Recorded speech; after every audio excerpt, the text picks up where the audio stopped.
জয় রাধা গোবিন্দ, রাধে রাধে, শ্রীকৃষ্ণ, জয় জগন্নাথ। নমস্কার বন্ধুরা, তোমরা সবাই কেমন আছো? আশা করি সবাই খুব ভালো আছো। আমি তনুশ্রী, আমার একটি নতুন ব্লগে তোমাদের সবাইকে স্বাগত জানাই। আজ রথযাত্রা উপলক্ষে আমি এই নতুন ব্লগটি বানিয়েছি।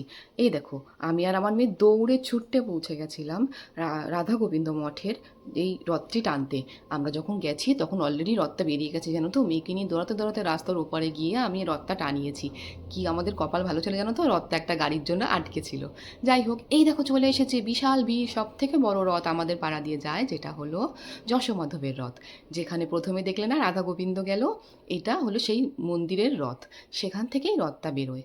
এই দেখো বিশাল বড় রথ। হ্যাঁ, এর সামনে মেয়েকে নিয়ে যাওয়ার রিস্ক পাইনি। এই দেখো এবার চলে এসেছে আমার মেয়ে। এ হলো, ওটাও নতুন, ওটা ওর বানানো রথ, যেই রথটা আমি ওকে বানিয়ে দিয়েছি। এই দেখো ওর ভাইও চলে এসেছে, আর সাথে দুটো বাচ্চার সাথে দেখেছো কত বন্ধু বান্ধব। এগুলো সব আমার বন্ধু বান্ধব, আর ওর মামা মামি সবাই মিলে আমরা এই রথযাত্রায় আনন্দ করতে বেরিয়ে পড়েছিলাম। দেখো খুব মজা করেছি কিন্তু আমরা, আমার মেয়ে তো ভীষণ মজা পেয়েছে, আর ওর ছোট্ট ভাইটাও খুব মজা করেছে। যাই হোক, রথযাত্রা তো আমাদের খুব ভালোই কাটলো। আশা করি তোমাদেরও খুব ভালো কেটেছে। আমার এই ভ্লগটা তোমাদের ভালো লাগলেই অবশ্যই লাইক কমেন্ট করে শেয়ার করে যেও। এই দেখো দুই ভাই বোন রাত অবধি রথ চালাচ্ছে।